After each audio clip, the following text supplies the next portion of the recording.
Hello, good morning, good afternoon, whenever it is you're watching this. Hope you're doing all right. All right. I'm Tony, And I'm Barry. just in case you didn't know, but we hope you're having a fantastic week. Now, last week we introduced a new theme, didn't we? Can you remember what that theme was? Service. Service, it was indeed, Yeah. all about serving and how we can serve others. And Barry, I remember last week you talked about how Freddie, your son, makes you lunch. Yeah. That's a really kind service. I remember I talked all about smelly feet and having to wash stinky feet and how it's still making me feel sick. And just at the very end, you may have seen, just at the very end of last week's assembly, Barry had taken his shoe off and asked me to wash his foot. He didn't. I didn't because I am just not going to do that. He was sick in the corner. He wasn't. But I wonder what you've done this week to show service, to serve others. Maybe take a few minutes, just to turn to the people near you and think about one way in which you have either served someone or been served this last week. And we'll just have a quick think as well.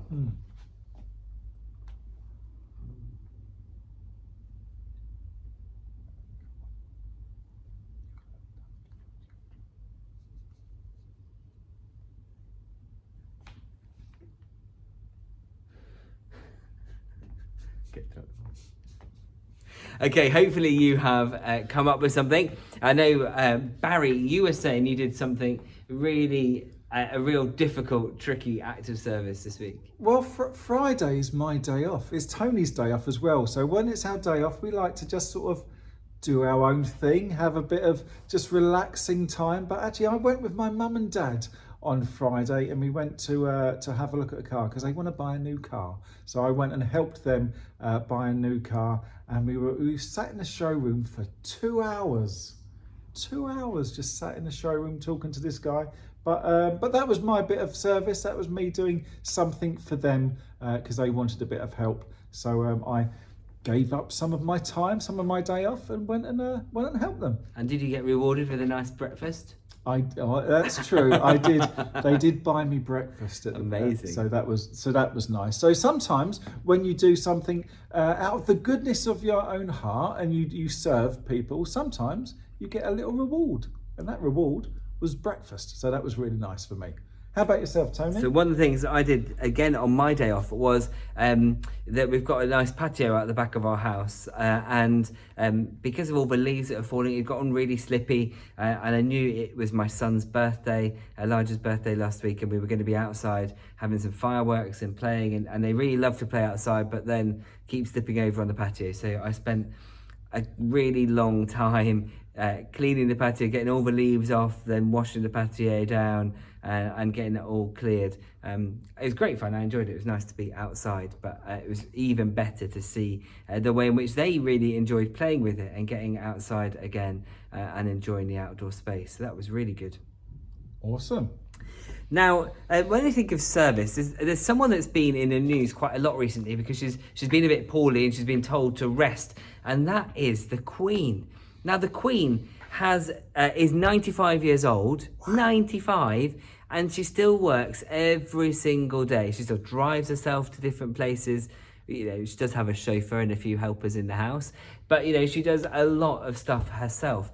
But she still serves. She's still the president of so many different charities, and she does so many different things, speaking to world leaders at COP26 to talk all about the need to do something about climate change. She still does all that stuff, but she was told to have a rest by her doctors because maybe she'd done a bit too much. But she's been Queen, do you know, for 69 years.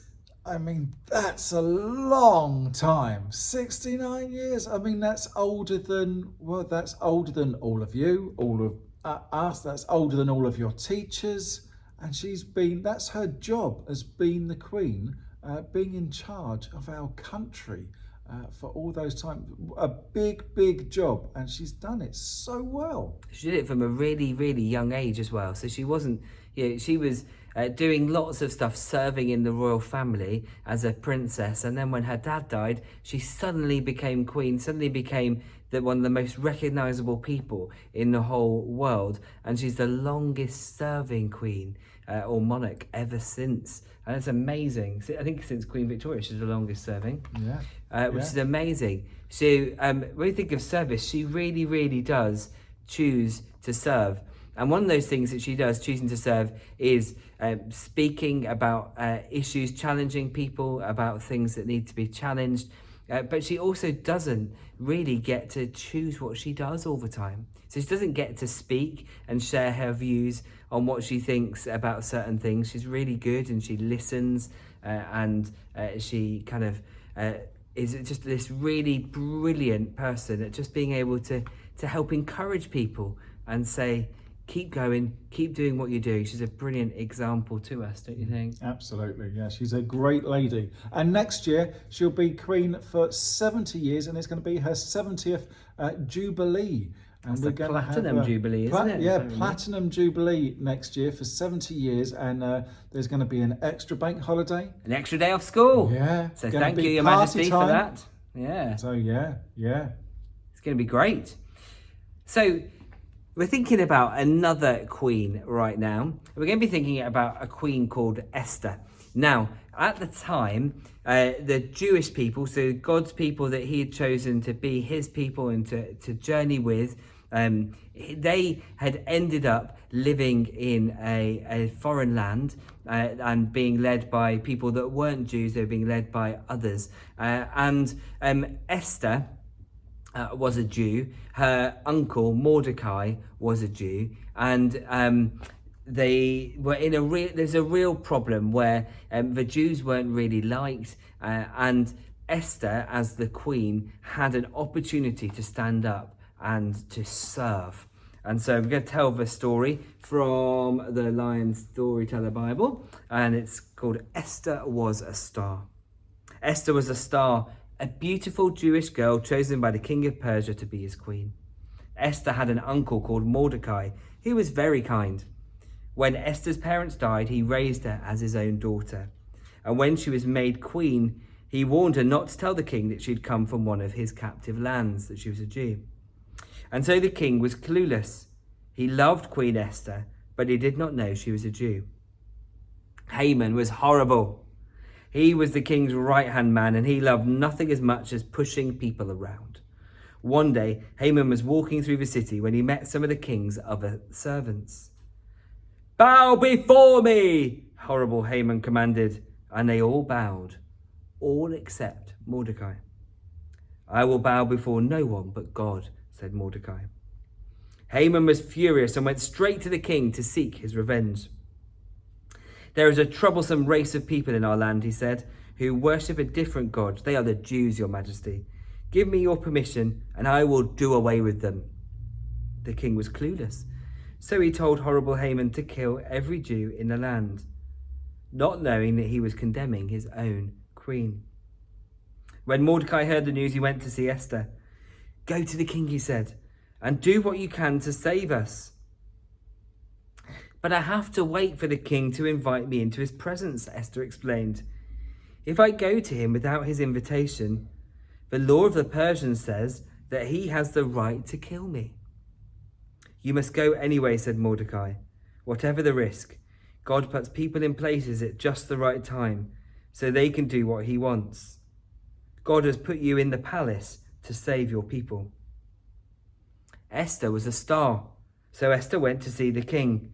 And far from being angry, the king was delighted to see her. "What do you want, my darling?" he asked. "I want to have a dinner party," said Esther, "and I want to invite your right-hand man, Haman." The king agreed. The date was set and horrible Haman was happy. He'd been building a horrible hanging machine in his garden where he hoped to murder Mordecai, and the queen's invitation made him happier still.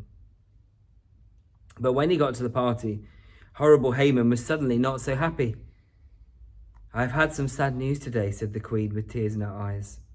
"Someone wants to see me dead, and not only me, but all of my people too."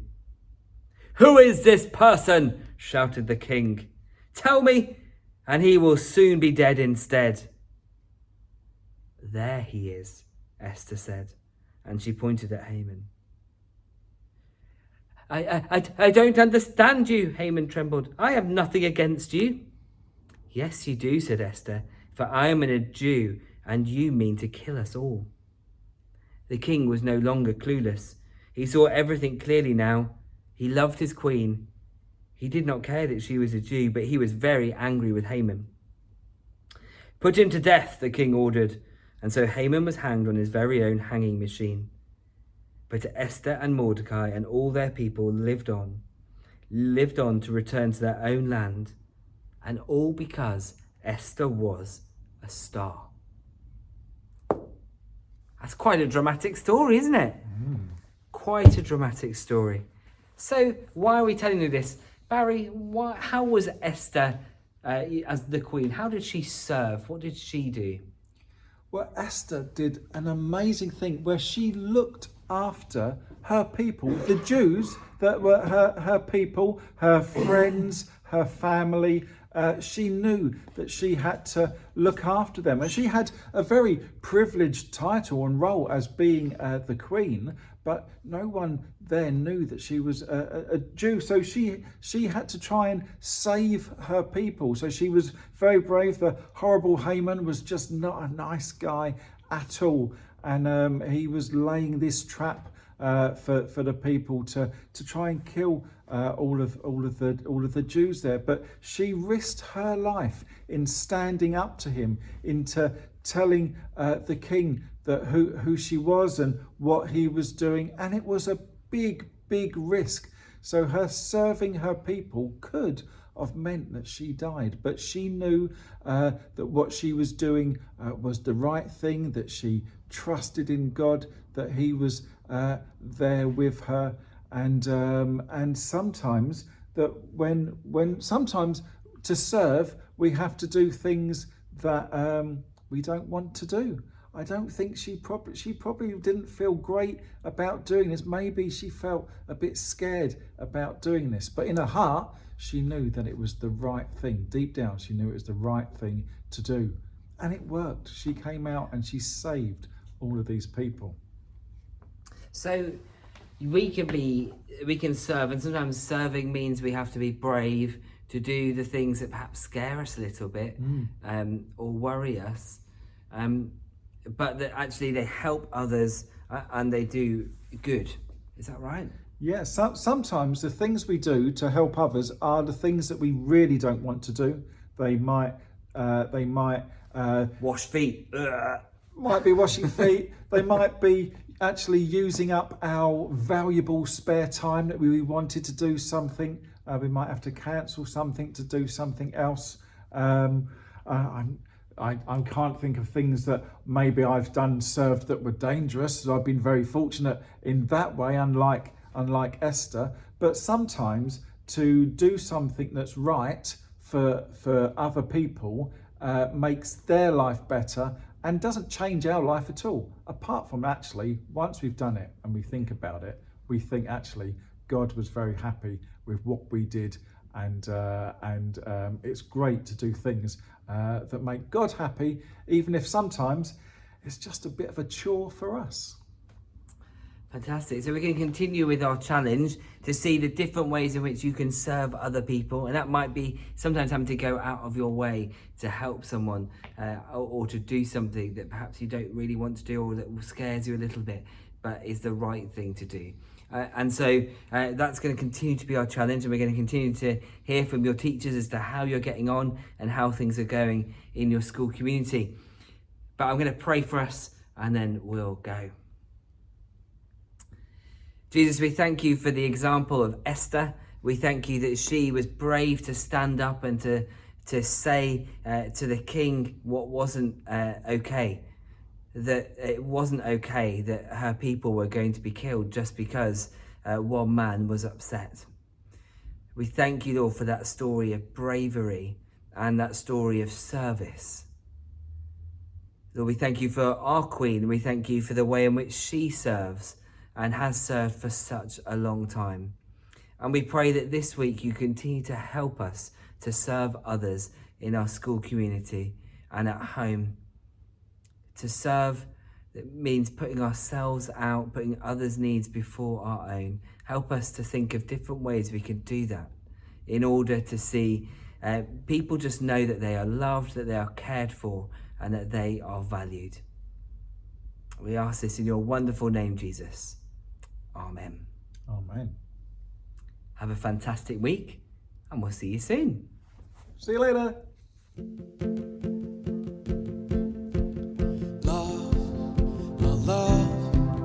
I'll love you, Lord, forever. I'll love you, Lord, forever. I'll do my best, oh, I'll do my best for you, oh, I'll do my best, oh, I'll do my best for you.